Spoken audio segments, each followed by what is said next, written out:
अर्शी ने बताई अनिरुद्ध को बिपाशा की सच्चाई। जी हाँ दोस्तों, हम बात करें स्टार प्लस के शो जनक की। तो दोस्तों, आगे बढ़ने से पहले अगर आप इस चैनल पर नए हैं तो इसे सब्सक्राइब कर दीजिए। साथ ही बेल आइकन दबाना ना भूलें। वीडियो अच्छा लगे तो इसे लाइक ज़रूर कीजिएगा। चलिए आगे बढ़ते हैं दोस्तों। जैसे कि जनक सीरियल में अभी तक आपने देखा कि अर्शी अनिरुद्ध को कॉल करके बोलती है, अब तुम अभी के अभी घर आओ। अनिरुद्ध बोलता है, मैं नहीं आऊँगा, तुम जो भी करना चाहती हो कर सकती हो। अर्शी बोलती है, अनिरुद्ध तुम मुझे बताओ, मैं वहीं पर आ जाती हूँ और उसे लड़की को कॉल दो जो तुम्हारे पीछे छिप कर बैठी है। जनक अनिरुद्ध से कॉल ले लेती है और बोलती है, अर्शी दीदी मैंने कोई चोरी नहीं की है जो छुप कर बैठी रहूं, और आपको जो प्रॉब्लम है तो आप अपने पति को यहाँ से लेकर जा सकती हैं। मैंने कई बार सर जी से बोला है कि आप घर जाइए। अनिरुद्ध बोलता है कि जनक तुम अर्शी की बातों पर ध्यान मत दो और कॉल कट कर दो, चलो हम लोग कुछ खा लेते हैं। अर्शी बोलती है, अनिरुद्ध यहाँ तुम्हारी दी बीवी तुम्हारा इंतजार कर रही है, परेशान हो रही है और तुम्हें उसे लड़की की पड़ी हुई है। जनक बोलती है, अर्शी दीदी अभी तक आपने मेरे साथ जो कुछ भी किया वह आपको कम पड़ गया क्या, जो आप फिर से मेरे पीछे पड़ गई। विपाशा दीदी ने मीठे मीठे बातों बोलकर मुझे उस बार में तो भेज दिया और आप मुझ पर भी ब्लेम लगा रही हो और आपके पति को फंसा कर रखी हूँ। जनक अर्शी को खुद का एड्रेस दे देती है और बोलती है, जाइए आइए आप अपने पति को यहाँ से लेके जाइए, और कॉल कट कर देती है। अर्शी अनिरुद्ध के पास जाने के लिए तैयार हो जाती है।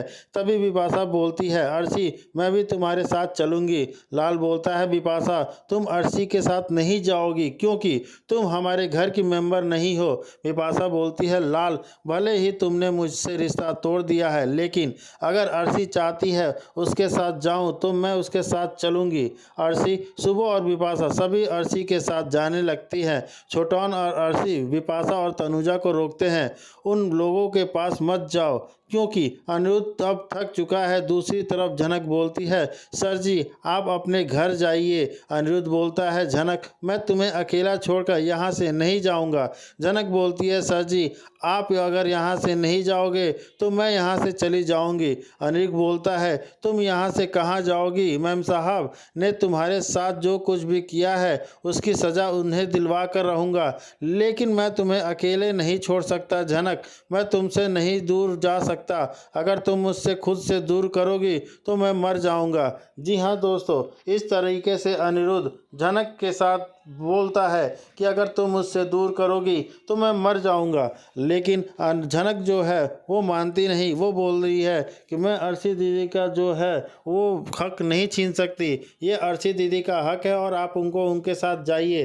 अनिरुद्ध बोलता है, नहीं मैं यहाँ से नहीं जाऊँगा और ना ही तुमको कहीं जाने दूंगा। मैं तुम्हें अभी तक इतनी मुसीबतों में पड़ चुकी हूँ और अब मैं तुम्हें और किसी मुसीबत में नहीं पड़ने दूंगा। इस तरीके से अनिरुद्ध बोलता है जनक से, लेकिन जनक जो है वो कुछ भी सुनने को तैयार नहीं होती है और बोलती है कि नहीं मैं आपको यहाँ नहीं रख सकती क्योंकि अर्शी दीदी का हक मैं नहीं छीन सकती, इसलिए आपको यहाँ से जाना होगा। चलिए आगे बढ़ते हैं दोस्तों। जैसे कि जनक सीरियल में अर्शी के साथ हो चुका है एक बहुत बड़ा हादसा।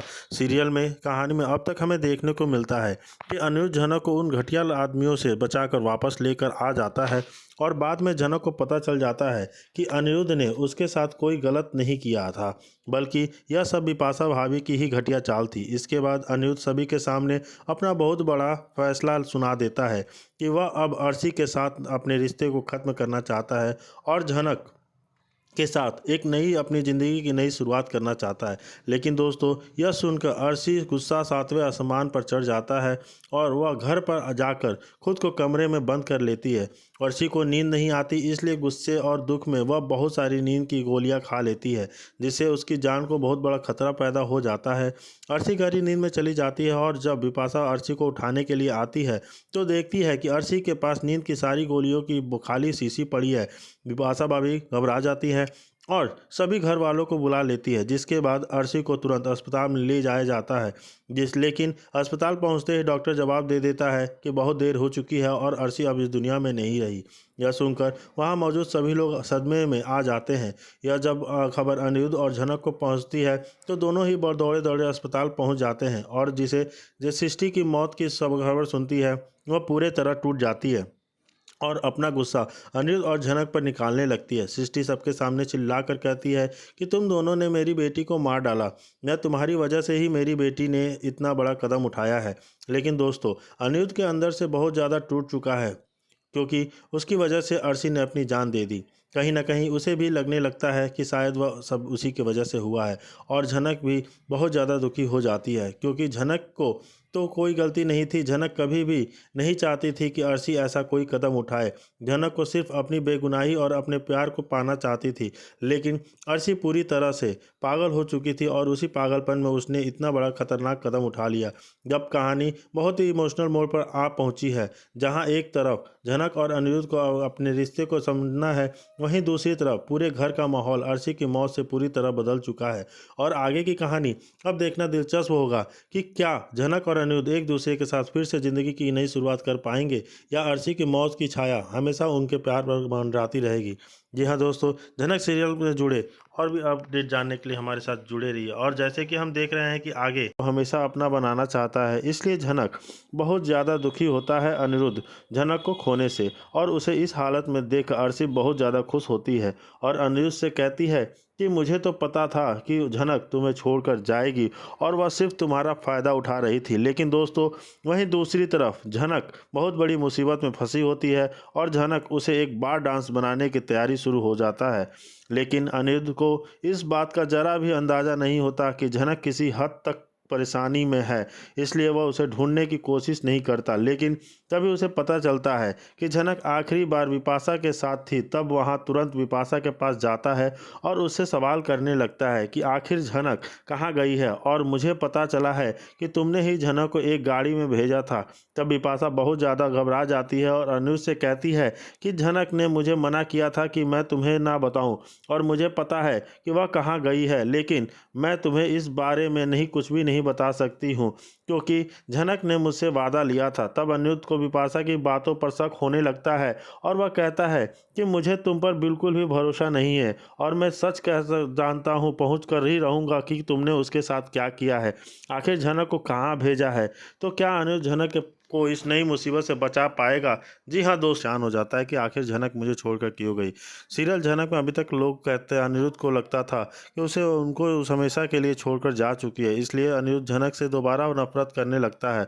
वहीं दूसरी तरफ झनक के मन में भी अनिरुद्ध के लिए नफरत पैदा हो चुकी है, क्योंकि विपाशा ने ऐसा खेल खेला है जिससे झनक को यही लगता है कि उसे इस बार में किसी और ने नहीं बल्कि अनिरुद्ध ने ही भेजा है।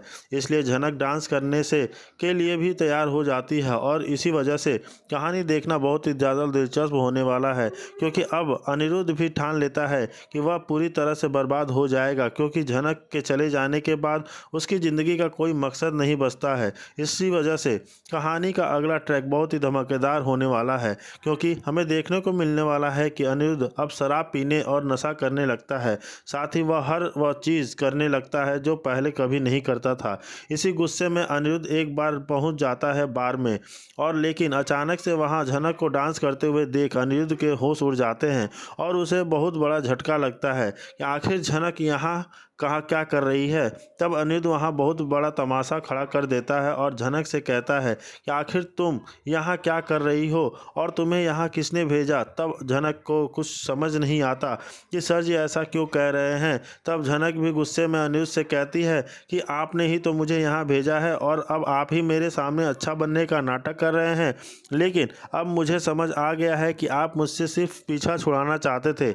इसलिए अनिरुद्ध को बहुत बड़ा झटका लगता है और वह झनक को समझाने की कोशिश करता है कि उसने ऐसा कुछ नहीं किया, उसे ढूंढते रहा है, लेकिन झनक उसे कहीं नहीं मिली और अब वह जान गया है कि यह सब विपाशा भाभी का किया हुआ है। तब अनिरुद्ध और झनक के बीच बहस शुरू हो जाती है, लेकिन आखिर में दोनों को समझ आ जाता है कि वो दोनों एक बहुत बड़ी साजिश का शिकार हुए हैं।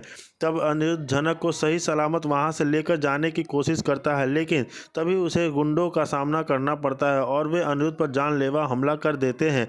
तब देखने वाली यह बात होगी कि क्या इस बार अनिरुद्ध की जान पर बनाएगी और क्या वह झनक को सुरक्षित बाहर निकाल पाएगा। जी हाँ दोस्तों, ये देखना बहुत ही ज़्यादा दिलचस्प होगा कि आखिर क्या होता है उसके साथ। होता है रास्ते में उसे बिपाशा की गाड़ी दिखाई देती है। अनिरुद्ध गाड़ी का पीछा करता है और सुनसान जगह पर पहुंच जाता है जहां अर्शी और उसके गुंडे झनक का परेशान कर रहे होते हैं। वहीं दूसरी तरफ झनक लिए ये सब फेस करना पड़ रहा है और तुम्हें कोई भी तुम्हारे परिवार वाले सपोर्ट नहीं कर रहे, तुम्हारा साथ नहीं दे रहे हैं। और वो बच्ची तुम्हारी भी तो थी ना, अनिरुद्ध को अकेले ही अर्शी यह सब क्यों कर रही है। तो अनिरुद्ध कहता है देखो आदित्य, अर्शी क्या करेगी क्या नहीं करेगी मुझे नहीं पता, लेकिन मैं झनक को कैसे भी करके जेल से बाहर निकालूंगा, भले ही मेरी जान क्यों ना चली जाए। तब आदित्य भी कहता है अनिरुद्ध, मैं तुमसे शाम को मिलने आऊँगा और हम एक बड़े वकील को हायर करेंगे, जहाँ तुम टेंशन मत लो। वैसे तो शाम को मेरा शूट था, लेकिन मैं डायरेक्ट से बात करूंगा और अब जब तक झनक बाहर नहीं आएगी फिर